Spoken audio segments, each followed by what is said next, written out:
क्या आप भी अपने टाइम को मैनेज नहीं कर पा रहे हैं? आप एक ऐसे व्यक्ति हैं जो आप अपने टाइम को मैनेज नहीं कर पा रहे हैं। अगर आप स्टूडेंट हैं, तो आपके लिए समय बहुत इम्पोर्टेंट हो सकता है।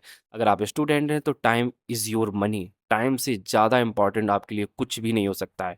तो अपने टाइम को आप कैसे मैनेज करते हैं? अपने टाइम को वेस्ट होने से कैसे बचाते हैं? अगर आप टाइम मैनेजमेंट की स्किल आपको नहीं पता है, तो शायद आपको टाइम मैनेजमेंट की स्किल सीखने की ज़रूरत है। हाय, मेरा नाम मंजुल है और मैं मोटिवेशनल और एजुकेशनल वीडियो बनाता हूँ और इस पूरी वीडियो में आपको बताऊंगा कि आप अपने टाइम मैनेजमेंट की स्किल को कैसे इम्प्रूव करें, आप अपने टाइम को कैसे वेस्ट होने से बचाएं। पहला जो तरीका हो सकता है कि अपने टाइम वेस्ट के तरीकों को फाइंड आउट करें। आप अगर स्टूडेंट हैं या आप किसी भी क्षेत्र में काम करते हैं, तो अपने रीजन फाइंड आउट करें कि इन रीजन से हमारा जो है समय बर्बाद होता है। आप शांति से बैठें और अपने रीज़न फाइंड आउट करें। फिर इसके बाद धीरे-धीरे अपने सॉल्यूशन को फाइंड आउट कर सकते हैं। जब जब तक आपको रीज़न नहीं पता होगा कि इन रीज़न की वजह से हमारा समय बर्बाद होता है, तब तक आपको सॉल्यूशन नहीं मिल सकता है। तो सबसे पहले आपको रीज़न फाइंड आउट करने की ज़रूरत है। जब आपको रीज़न मिल जाते हैं, तो अब उसके बाद धीरे-धीरे उस पर काम करने की ज़रूरत है। दूसरा तरीका हो सकता है मल्टीटास्किंग। वैसे कहते हैं कि हमारा मल्टीटास्किंग से हमारा समय बचता है, लेकिन उसकी प्रोडक्टिविटी और काम करने की क्वालिटी धीरे-धीरे कम होती चली जाती है। कई सारे काम को एक साथ करते हैं तो हमारा दिमाग बढ़ जाता है और अब शायद उस काम को हम अच्छे तरीके से ना कर पाएँ और हमारी क्वालिटी और प्रोडक्टिविटी धीरे-धीरे कम होती चली जाती है।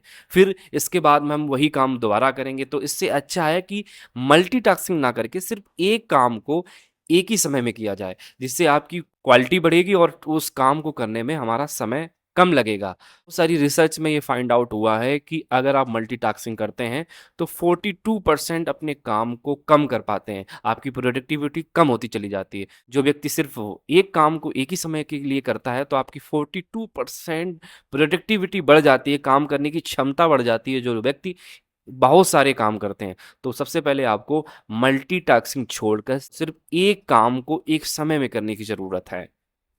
थर्ड स्टेप हो सकता है कि अपने रूटीन में अपने काम को शामिल करना होगा। अगर आप सुबह मॉर्निंग में उठते हैं, तो आपके पास पूरे दिन का शेड्यूल होना चाहिए। अगर आप एक स्टूडेंट हैं, तो आपके पास पूरे दिन की एक दिनचर्या होनी चाहिए, टाइम टेबल होना चाहिए कि इस टाइम पर हम पढ़ने जाएँगे और इस टाइम पर हम कोचिंग जाएँगे या इस टाइम पर हम मूवी देखने जाएँगे।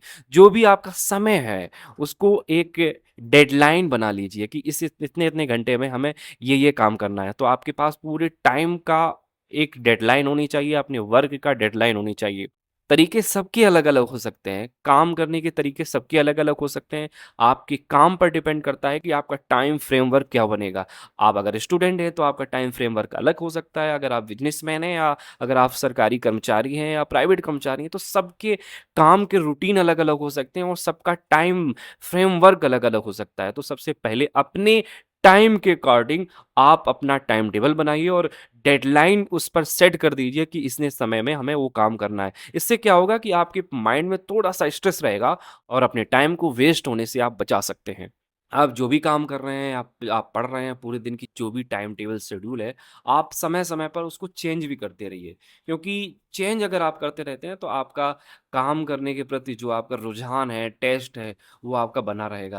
ये मैं आपको एग्ज़ाम्पल से समझाता हूँ। अगर अगर आप मार्केट जाते हैं, एक ही रास्ते से अगर उसी मार्केट पे जाते हैं, तो शायद आपको उस रास्ते में जो भी सारी चीज़ें मिलती हैं, तो आपको देखने में इंटरेस्टिंग नहीं होगी।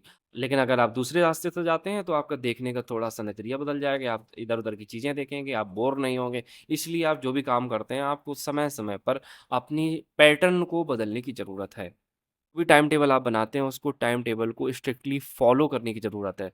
टाइम टेबल आप बनाते हैं, आप भूल जाते हैं, तो ऐसा भी नहीं करें। इस जो भी आपके माइंड में थॉट्स आता है, उसको आज ही कर लीजिए क्योंकि कल वो थॉट्स आने वाला नहीं है और किसी भी काम को टालिए मत।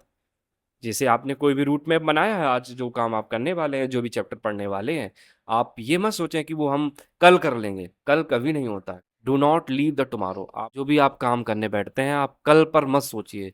आप कल पर बिल्कुल मत जाइए, जो भी काम करते हैं आज ही कर लीजिए। आपके माइंड में जो भी थॉट्स आता है, वो कल पर मत टालिए। आप जो भी आज कर लेते हैं या जो भी आप लिख लेते हैं, क्योंकि वो थॉट्स दोबारा नहीं आएगा आपके माइंड में। फिर आप लेज़ी मोड में चले जाएँगे, वो काम कभी नहीं कर पाएँगे। तो don't leave any works for the tomorrow, start now.